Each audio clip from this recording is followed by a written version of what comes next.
বলছে তিনি তিনটে মৌল নিলেন, লিথিয়াম, সোডিয়াম, পটাশিয়াম, তিনটে মৌল নিলেন, তাই তো। তার মানে সোডিয়ামের পরমাণুর ভেতরে প্রোটন নিউট্রন আছে, চারিদিকে কি আছে, ইলেকট্রন আছে। এখন সোডিয়ামের প্রোটন আর নিউট্রন যদি যোগ করি, তার মানে সোডিয়ামের কি পারমাণবিক ভর বেরোবে বা অ্যাটমিক মাস বেরোবে। তাহলে সোডিয়ামের পারমাণবিক ভর লিথিয়াম আর পটাশিয়ামের পারমাণবিক ভরের সঙ্গে সমান হবে। অর্থাৎ লিথিয়ামের ভেতরে প্রোটন নিউট্রন যদি যোগ করি যা হবে, পটাশিয়ামের পারমাণবিক ভরের প্রোটন আর নিউট্রন এই দুটো যোগ করে 2 দিয়ে ভাগ করলে কি আসবে, সোডিয়ামের আসবে।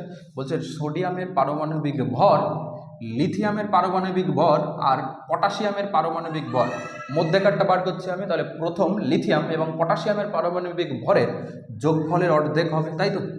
তুমি সোডিয়ামের পারমাণবিক ভর বার করবে, বলছে লিথিয়ামের বার করো আর পটাশিয়ামের বার করো, দিয়ে 2 দিয়ে ভাগ করো। বলছে এটা মিলে গেল, সোডিয়ামের পারমাণবিক ভর 23ই বেরোলো।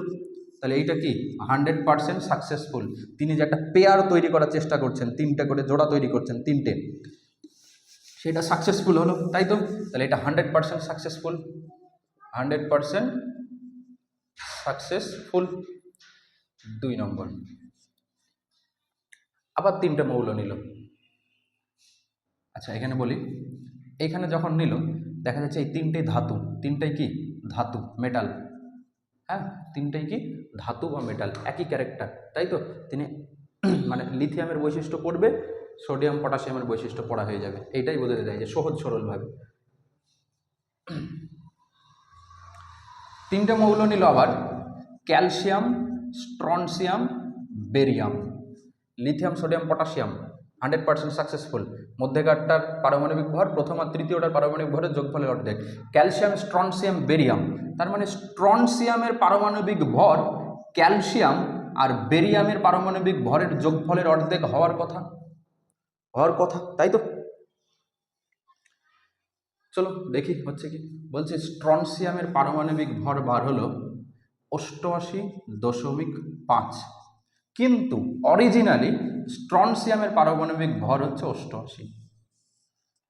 অরিজিনালি কত, 88। তাহলে এখানে যে 0.5 একটা কি মিলছে না, তার মানে এইটাও মেনে নিলাম চলো successful, but less successful. Less successful,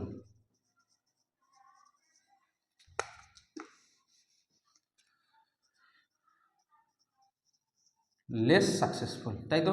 100% successful lithium, sodium, potassium. Calcium, strontium, বেরিয়ামে লেস সাকসেসফুল। এইবারে আমরা দেখব 3 নম্বর, ক্লোরিন, ব্রোমিন, আয়োডিন, সবগুলো কিন্তু মৌল। তিনি মৌলগুলোকে একটা একটা করে ছক তৈরি করার চেষ্টা করছেন।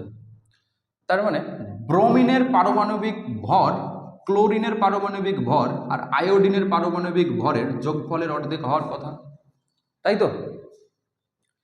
কিন্তু কি দেখা যাচ্ছে, ব্রোমিনের পারমাণবিক ভর বার হলো 81.25, 81.25, কিন্তু অরিজিনালি ব্রোমিয়ামের পারমাণবিক ভর হচ্ছে 80।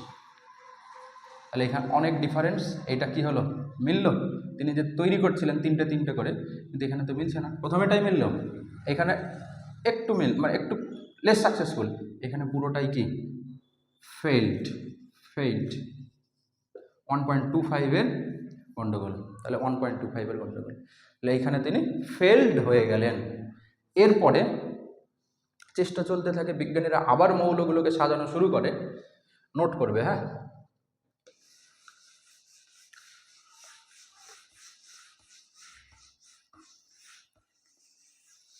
তাহলে 1829 আমরা কাকে দেখলাম, বিজ্ঞানী ডোবেরাইনার। এবারে আসবে 1865-তে। 1865-তে একজন বিজ্ঞানী আসবেন, সেই বিজ্ঞানীর নাম হচ্ছে নিউল্যান্ড। তো এই নিউল্যান্ড কি করে, নিউল্যান্ড একদিন বসে বসে তিনি গান শুনছিলেন। সেই গানের যে সুর, সা, রে, গা, মা, পা, ধা, নি, সা, নি, আবার সা যদি লিখি রিপিট করবে 1 2 3 4 5 6 7 8 নম্বরে আবার সেইটা রিপিট করছে না। 8 নম্বরে নিউল্যান্ডের মাথায় একটা বুদ্ধি আসলো যে আমি মৌলগুলোকে এমনভাবে সাজাবো যেখান থেকে আমি 1 নম্বর শুরু করব 8 নম্বরে এসে আবার সেই মৌলের বৈশিষ্ট্যের সঙ্গে পুনরায় রিপিট হবে সেই বৈশিষ্ট্যটা। চলো দেখি। বলছে প্রথমে আমি হাইড্রোজেনকে রাখলাম, তাই তো? আচ্ছা, তার আগে বলি নিউল্যান্ডের সময় 56টা মৌলের আবিষ্কার হয়েছিল। তার মধ্যে ফার্স্ট মৌল ছিল হাইড্রোজেন, লাস্ট মৌল ছিল তোমার 56 নম্বর মৌল, লাস্ট যেটা ছিল 56টার মধ্যে প্রথম মৌল ছিল হাইড্রোজেন, লাস্ট মৌল ছিল থোরিয়াম। লাস্ট মৌল কি ছিল? থোরিয়াম। ভারতবর্ষে থোরিয়াম প্রচুর পরিমাণে পাওয়া যায়। হাইড্রোজেন হলো, তারপরে কি রাখছে? লিথিয়াম। তারপরে কি রাখবে? বেরিয়াম। তারপরে হাইড্রোজেন, নাইট্রোজেন, অক্সিজেন। 1 2 3 4 5 6 7, 7 নম্বর। 8 নম্বরে তিনি আবার কাকে রাখছেন? ক্লোরিনকে। হলো, সোডিয়ামকে রাখছে, ম্যাগনেসিয়ামকে রাখছে, অ্যালুমিনিয়াম, সিলিকন, ফসফরাস, সালফার। এইখানে রাখছে ব্রোমিনকে, এখানে পটাশিয়ামকে, এইখানে ক্যালসিয়ামকে। দেখো ভালো করে দেখো, হাইড্রোজেন 1 2 3 4 5 6 7। 8 নম্বরে কাকে রাখছে? আবার ক্লোরিনকে। 9 নম্বরে সোডিয়ামকে, ম্যাগনেসিয়াম। তারপরে পরপর দেখো এইগুলো কি? গ্যাস। এইগুলো কি? ধাতু। এগুলো কি? ধাতু। তাহলে একটা মিল আসছে তো, ছক তৈরি করার চেষ্টা করছে। তুমি এইখানের একটা বৈশিষ্ট্য পড়বে যে এইগুলো হচ্ছে গ্যাস, আর তার মানে এই লিস্টে যেগুলো আছে সব এই গ্রুপে, সেইগুলো কি? গ্যাস। এইভাবে সহজ সরলভাবে স্টাডি করার জন্য মৌলগুলোকে একটা সুসজ্জিত বিন্যাসে সাজানো হচ্ছে। বোঝা গেল? কিন্তু ক্যালসিয়ামের পর এসে এইখানে যে মৌল রাখছে এইটার সঙ্গে আর মিলছে না। পরীক্ষায় কোয়েশ্চেন দেয় যে নিউল্যান্ডের যে অষ্টক সূত্র, এটাকে বলা হয় অষ্টক সূত্র, অক্টেভ ল। অক্টেভ ল, নিউল্যান্ডের অক্টেভ ল বা অষ্টক সূত্রটি কোন মৌলটির পর সেই অক্টেভ ল ফেলড হয়ে যায়? কোন মৌল? ক্যালসিয়াম। এইটা কোয়েশ্চেন দেয় পরীক্ষায়। হ্যাঁ, তাহলে অক্টেভ লটা ক্যালসিয়ামের পর এসে এইখানে এমন একটা মৌল রাখছে, দেখা যাচ্ছে এর সঙ্গে আর মিলছে না, এর বৈশিষ্ট্যের সঙ্গে মিলছে না। বোঝা গেল? তাহলে 1865 সালে নিউল্যান্ড ফেল, এখানে নিউল্যান্ড ফেলড হয়ে গেল। অ্যাকচুয়ালি তো এগুলোকে ফেলড বলা যায় না, হ্যাঁ, কারণ এনারাই যদি শুরুটা না করতেন তাহলে পর্যায় সারণী কিন্তু তৈরি হতো না। বোঝা গেল? তাহলে কি পড়লাম? নিউল্যান্ডের অক্টেভ ল। এই সময় নিউল্যান্ড কত? 1865। মৌল কতগুলো? 56। ফার্স্ট মৌল হাইড্রোজেন, লাস্ট মৌল থোরিয়াম। হলো, কোন মৌলের পর তিনি আর তার সূত্র ফেলড হয়ে যায়? ক্যালসিয়ামের পর। Hydrogen, chlorine, bromine, lithium, sodium, potassium, beryllium, magnesium, calcium, এগুলো পড়বে। এইবারে আসে কে? মেন্ডেলিভ। কে আসে? মেন্ডেলিভ।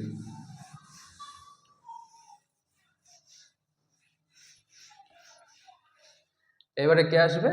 1869 আসে সায়েন্টিস্ট মেন্ডেলিভ, তাই তো? মেন্ডেলিভ 1869 এসে মেন্ডেলিভ। মেন্ডেলিভ 1869 সালে কিন্তু তার টেবিল তৈরি করে ফেলেছিল।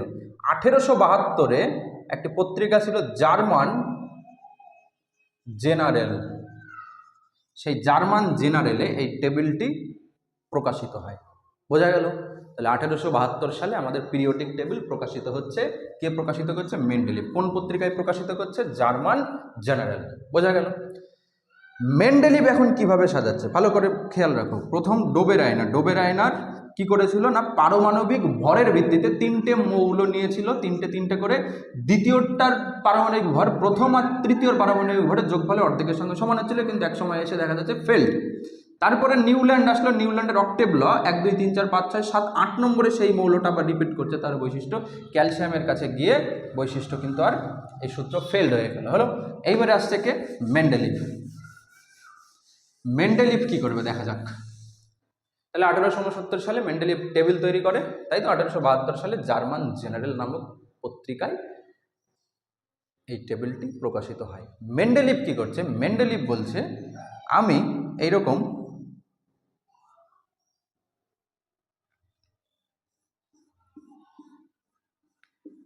গ্রুপ তৈরি করলাম, একটা গ্রুপ, একটা গ্রুপ, এখানে মৌল রাখবো, এখানে মৌল মৌল মৌল, হ্যাঁ, এরকম গ্রুপ তৈরি করলো, গ্রুপ, বোঝা গেল?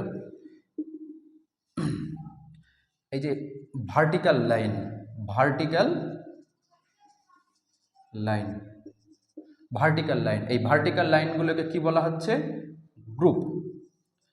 এইটা একটা গ্রুপ, এইটা একটা গ্রুপ, এইটা একটা গ্রুপ, বোঝা গেল?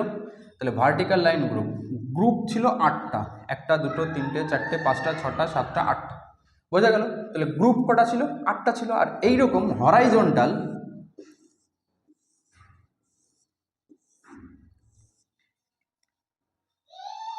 হরাইজন্টাল কতগুলো ছিল? হরাইজন্টাল ছিল, হরাইজন্টাল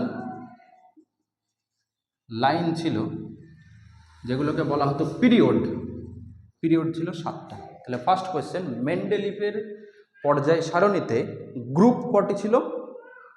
ভার্টিক্যালি গ্রুপ কটি ছিল? 8টি। হরাইজন্টাল লাইন যেগুলোকে পিরিয়ড বলা হতো 1 2 3 4 5 6 7, এরকম 7টা ছিল। আর এদিকে 1 2 3 4 5 6 7 8টা ছিল কি প্রথম পর্যায় সারণীতে গ্রুপ, বোঝা গেল? এইবারে এইবারে মেন্ডেলিভ এগুলো কিন্তু নোটস করবে যে ভার্টিক্যালি গ্রুপ সেগুলোকে 8টা, হরাইজন্টালি পিরিয়ড সেগুলো 7টা। এখন কোশ্চেন হচ্ছে মেন্ডেলিভ এইগুলোকে মৌলের কোন ধর্মের ভিত্তিতে সাজিয়েছিলেন, তাই তো? মৌলের কোন ধর্মের ভিত্তিতে সাজিয়েছিলেন? মেন্ডেলিভ তখন বলে আমি অ্যাটমিক মাসের ভিত্তিতেই সাজিয়েছি, অ্যাটমিক মাসের ভিত্তিতেই সাজিয়েছি, অ্যাটমিক মাস, পারমাণবিক ভরের ভিত্তিতেই সাজিয়েছি। পারমাণবিক ভর মানে কি? ওই কোনো একটা মৌলের পরমাণুর ভেতরে প্রোটন আর নিউট্রনের সংখ্যার যোগফল, সেই ভিত্তিতেই আমি কিন্তু মৌলগুলোকে সাজিয়েছি। এখন বিষয় হচ্ছে ওপর থেকে নিচ, বাম থেকে ডানে গেলে অ্যাটমিক মাস ইনক্রিজ হয়, অর্থাৎ ইনক্রিজ হয়। ওপর থেকে নিচে আসবে মৌলগুলোর কি হবে? পারমাণবিক ভর বাড়বে।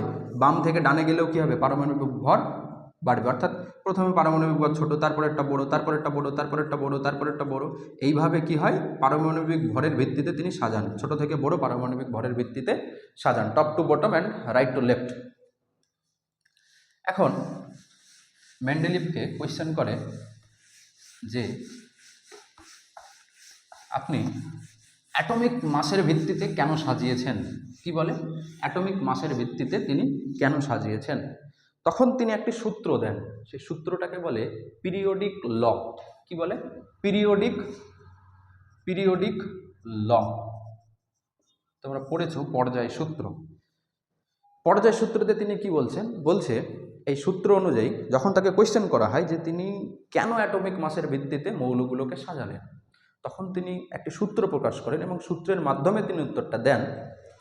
সূত্রতে তিনি বলছেন অ্যাকর্ডিং টু দিস ল, অর্থাৎ এই সূত্র অনুসারে the physical property and chemical property of any elements are periodic function to their atomic mass. কি বলছে? According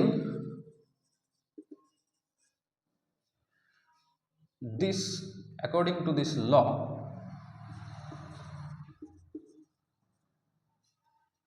the physical and chemical properties of any element are periodic function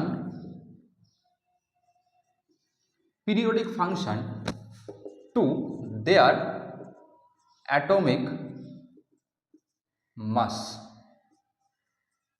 কথাটার মানে কি? বলছে এরকম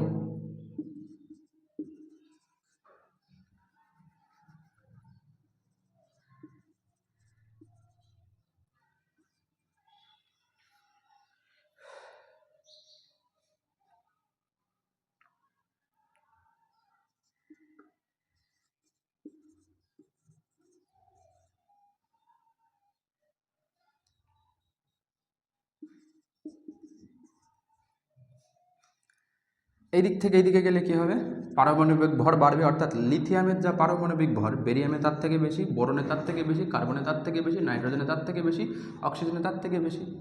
হলো, বলছে এই মৌলের যা ভৌত এবং রাসায়নিক ধর্ম, যেতে যেতে যেতে যেতে আবার সেই ভৌত রাসায়নিক ধর্ম পুনরায় ফিরে আসবে। বোঝা গেল, কোনো একটা মৌলের যে ভৌত রাসায়নিক ধর্ম সেইটা অ্যাটমিক মাস বৃদ্ধির সাথে সাথে আবার পুনরায় কোনো না কোনো মৌলের ক্ষেত্রে ফিরে আসবে। অর্থাৎ তাদের ফিজিক্যাল এবং কেমিক্যাল প্রপার্টি, কোনো একটা মৌল যদি থাকে, সোডিয়াম, সোডিয়ামের একটা ধর্ম বলো তো, সোডিয়াম জলে ফেললে কিন্তু দেখবে বিস্ফোরিত হয়। সোডিয়ামকে ছুরি দিয়ে কাটা যায়, ছুরি দিয়ে কাটা যায়, সোডিয়াম একটা ধাতু। তো বলছে লিথিয়াম, সোডিয়াম এগুলো সব কি তাহলে ধাতু?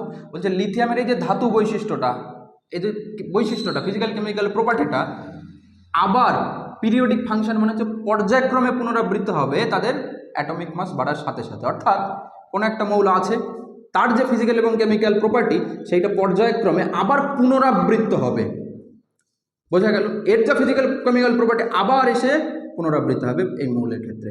অর্থাৎ কোনো একটা মৌলের ভৌত এবং রাসায়নিক ধর্ম তাদের পারমাণবিক ভর বৃদ্ধির সঙ্গে সঙ্গে, এই যে পারমাণবিক ভর, তিনি পারমাণবিক ভরের ভিত্তিতে সাজিয়েছেন। এর পারমাণবিক ভর তার থেকে বেশি, এর পারমাণবিক ভর তার থেকে পারমাণবিক ভরের ভিত্তি। তাহলে মৌলের কোন ধর্মের ভিত্তিতে তিনি সাজিয়েছেন? পারমাণবিক ভরের ভিত্তিতে তিনি সাজিয়েছেন। পারমাণবিক ভরের ভিত্তিতে সাজিয়ে তিনি বলতে চাইছেন যে এই মৌলের, কোনো একটা মৌলের ভৌত রাসায়নিক ধর্ম পর্যায়ক্রমে আবার পুনরাবৃত্ত হবে পারমাণবিক ভর বৃদ্ধির সঙ্গে সঙ্গে। বোঝা গেল, এইটাই হচ্ছে পিরিয়ডিক ল। তাহলে পিরিয়ডিক ল আরও একবার বলছি যে কোনো একটা মৌলের ভৌত এবং রাসায়নিক ধর্ম যা হবে তাদের পারমাণবিক ভর বৃদ্ধির সঙ্গে সঙ্গে ওই ভৌত রাসায়নিক ধর্মটা আবার পর্যায়ক্রমে পুনরাবৃত্ত হবে, রিপিট হবে। বোঝা গেল, এটা ছিল পিরিয়ডিক ল। এটা কিন্তু ইম্পর্টেন্ট, হ্যাঁ, যে তিনি কোন ধর্মের ভিত্তিতে মৌলগুলোকে সাজিয়েছিলেন, সেটা হচ্ছে অ্যাটমিক মাস।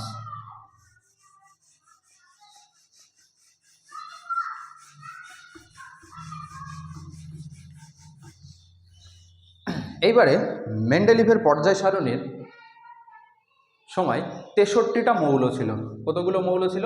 63টা মৌল ছিল। ফার্স্ট মৌল হাইড্রোজেন, 63টা মৌল ছিল। ফার্স্ট মৌল ছিল হাইড্রোজেন, লাস্ট মৌল ছিল ইউরেনিয়াম, রেডিও অ্যাক্টিভ এলিমেন্ট। হ্যাঁ, তাহলে ফার্স্ট মৌল ছিল হাইড্রোজেন, লাস্ট মৌল ছিল ইউরেনিয়াম। পরপর পরপর কিন্তু খাতায় নোটস করবে এগুলো। হ্যাঁ, এবার মেন্ডেলিভের পর্যায় সারণীর কিছু সুবিধাও ছিল, কিছু অসুবিধাও ছিল। পরবর্তীতে এর ছাত্র এসে এগুলোকে সংশোধন করবে। তো কিছু সুবিধা আর অসুবিধা দেখি, সুবিধার থেকে অসুবিধাই বেশি ছিল। তো প্রথমে আমরা সুবিধা দেখব, মেরিটস। এর সুবিধা কি ছিল? বলছে পর্যায় সারণী যখন তৈরি করেছিলেন তিনি এমন কিছু কিছু ফাঁকা জায়গা রেখে গিয়েছিলেন, ফাঁকা জায়গা রেখে গিয়েছিলেন। বোঝা গেল, সেই ফাঁকা জায়গায় ভবিষ্যতে যদি কোনো এলিমেন্ট আবিষ্কার হয় বা ভবিষ্যতে যদি কোনো মৌল আবিষ্কার হয়, সেই ফাঁকা জায়গায় রাখলেই সেটা মিলবে। অর্থাৎ তিনি ফিউচার এলিমেন্ট নিয়ে ভবিষ্যৎবাণী করেছিলেন। তো কিছু কিছু ফাঁকা ঘরের নাম জানি। প্রথম ফাঁকা ঘরের নাম হচ্ছে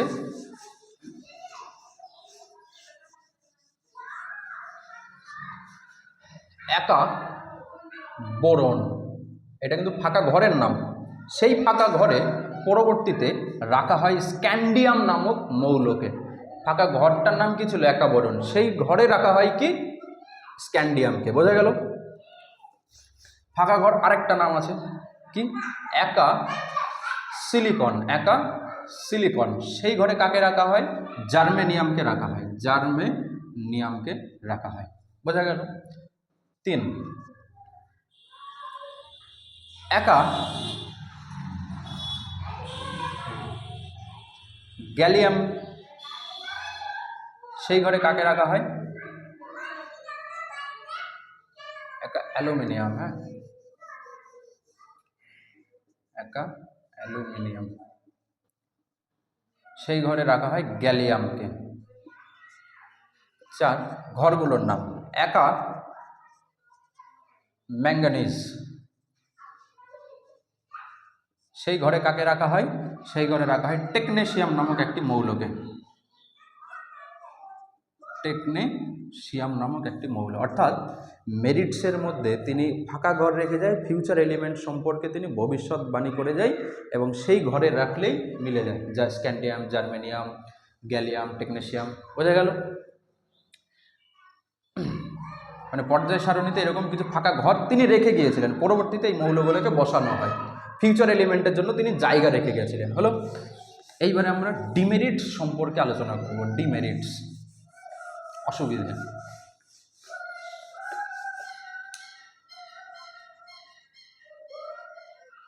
ডিমেরিটস, ডিমেরিটস কি? ডিমেরিটস কি? ডিমেরিটস বলছে যদি আমরা এরকমভাবে 1 2 3 4 নম্বর পিরিয়ডটা দেখি, 4 নম্বর পিরিয়ডটা দেখি, বলছে এখানে কোবাল্ট আছে, এখানে নিকেল আছে, তাহলে বলো লেফট টু রাইট গেলে অ্যাটমিক মাস বাড়ার কথা তো, অ্যাটমিক মাসের ভিত্তিতেই তো তিনি সাজিয়েছিলেন, যত লেফট থেকে রাইটে যাব অ্যাটমিক মাস বা পারমাণবিক ভর সংখ্যা বৃদ্ধি পাবে। হিসেব বলছে যে কোবাল্টের থেকে নিকেলের বেশি হওয়ার কথা, নিকেল পরে আছে, কোবাল্ট আগে আছে, তাহলে এদিকে গেলে বাড়ছে, তাহলে নিকেলের বেশি হওয়ার কথা। হিসেব বলছে নিকেলের বেশি হওয়ার কথা তার মতে, পর্যায় সারণী মেন্ডেলিভের মতে। কিন্তু বাট কোবাল্টের পারমাণবিক ভর বেশি, নিকেলের কম। কোবাল্টের পারমাণবিক ভর বেশি, নিকেলের কম। প্রথমে কোবাল্ট ছিল, এখানে নিকেল ছিল, তাহলে হিসেব বলছে তার মতে কোবাল্টের থেকে নিকেলের বেশি হওয়ার কথা, কিন্তু নিকেলের বেশি, কোবাল্টের, কিন্তু কোবাল্টের বেশি, নিকেলের কম। তাহলে এইটা একটা ডিমেরিটস, তাই তো? ডিমেরিটস। আর কি? আর কি? আর ডিমেরিটস হচ্ছে তিনি আইসোটোপের জন্য কোনো জায়গা রাখেনি, নো স্পেস ফর আইসোটোপ। এখন প্রশ্ন হচ্ছে আইসোটোপ মানে কি? বলছে আইসোটোপের ডেফিনেশন, আইসোটোপ, আইসোটোপ মানে কি? বলছে একটাই মৌল, ধরো হাইড্রোজেন, হাইড্রোজেন একটাই মৌল, কিন্তু 3 রকমভাবে পৃথিবীতে আছে। কীরকম? হাইড্রোজেন, হাইড্রোজেন একটাই মৌল, 3 রকমভাবে পৃথিবীতে আছে। বলছে হাইড্রোজেনের অ্যাটমিক মাস কত? হাইড্রোজেনের অ্যাটমিক মাস, অ্যাটমিক মাস আর অ্যাটমিক নাম্বার কত? বলছে হাইড্রোজেনের অ্যাটমিক নাম্বার কত জানো তো? 1। বলো, হাইড্রোজেনের অ্যাটমিক নম্বর 1, এই কথার মানে কি? মানে হচ্ছে যদি হাইড্রোজেন পরমাণু থাকে তার মধ্যে কি আছে? একটা প্রোটন আছে, একটা প্রোটন আছে। এবারে একটা প্রোটন যদি থাকে তাহলে একটা ইলেকট্রন থাকবে, তাই তো? যতগুলো প্রোটন সংখ্যা নিউট্রাল অবস্থায় ততগুলো ইলেকট্রন থাকবে। কিন্তু দেখা যাচ্ছে এরকম প্রকৃতিতে এমন এমন 3 প্রকারের হাইড্রোজেন দেখা যায়, তাহলে অ্যাটমিক নাম্বার কত? 1। এবারে যদি বলি অ্যাটমিক মাস কত এর, বলবে প্রোটন সংখ্যা আর নিউট্রন সংখ্যা, প্রোটন সংখ্যা আর নিউট্রন সংখ্যা। বলছে প্রোটন সংখ্যা আর নিউট্রন সংখ্যা কত? প্রোটন সংখ্যা আর নিউট্রন সংখ্যাকে যোগ করলে তো আমরা অ্যাটমিক মাস পাবো। কিন্তু হাইড্রোজেনের ক্ষেত্রে 3 রকমের অ্যাটমিক মাস আমরা দেখতে পাই, 3 রকমের অ্যাটমিক মাস আমরা দেখতে পাই। বলছে একটা হাইড্রোজেন আছে, তার অ্যাটমিক মাস হচ্ছে 1, আরেকটা হাইড্রোজেন আছে তার অ্যাটমিক মাস 2, আরেকটা হাইড্রোজেন আছে তার অ্যাটমিক মাস 3। কীরকম? তাহলে কোনো একটা হাইড্রোজেনের, এখানে প্রেস করে লিখছি আমি, তাহলে আইসোটোপ মানে হচ্ছে হাইড্রোজেনের ক্ষেত্রে যদি বলি 1H1, এটাকে আমরা বলছি প্রোটিয়াম, প্রোটিয়াম বলছি আমি, হ্যাঁ, OnH2 এটাকে আমরা বলছি ডিউটেরিয়াম। OnH3 এটাকে আমরা বলছি ট্রিটিয়াম। হাইড্রোজেনকে 3 রকমভাবে পাওয়া যাচ্ছে। হাইড্রোজেনকে 3 রকমভাবে পাওয়া যাচ্ছে। এইটা হচ্ছে প্রোটন সংখ্যা, এইটা হচ্ছে প্রোটন সংখ্যা, আর এইটা হচ্ছে প্রোটন প্লাস নিউট্রন সংখ্যা, মানে এটা অ্যাটমিক নাম্বার, এটা অ্যাটমিক মাস। তাহলে এইখান থেকে অ্যাটমিক নাম্বার কত? 1। এই নিচেরটা হচ্ছে অ্যাটমিক নাম্বার, আর ওপরেরটা হচ্ছে অ্যাটমিক মাস। তাহলে অ্যাটমিক মাস কত? Proton plus neutron, proton plus neutron. তাহলে বলো প্রোটন কত? 1, তাই তো?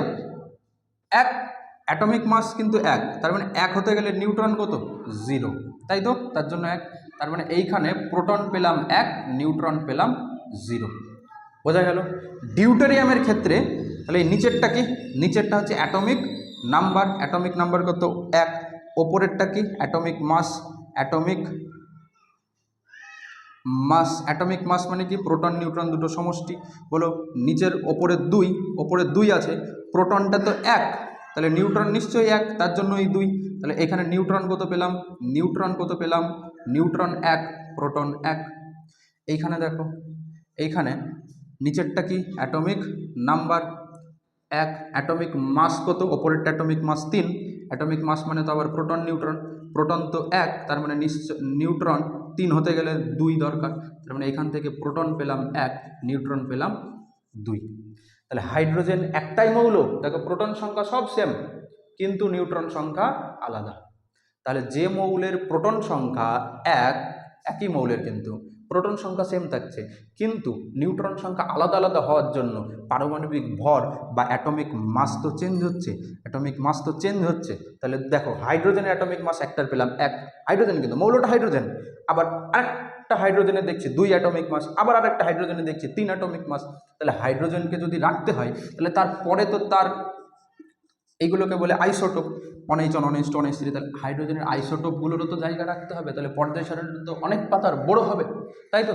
তাহলে হাইড্রোজেনের যেমন অবস্থান ছিল কিন্তু তার আইসোটোপের কোনো অবস্থান ছিল না পর্যায় সারণীতে, তাহলে নো স্পেস ফর আইসোটোপ। তাহলে আইসোটোপ মানে হচ্ছে প্রোটন সংখ্যা সেম,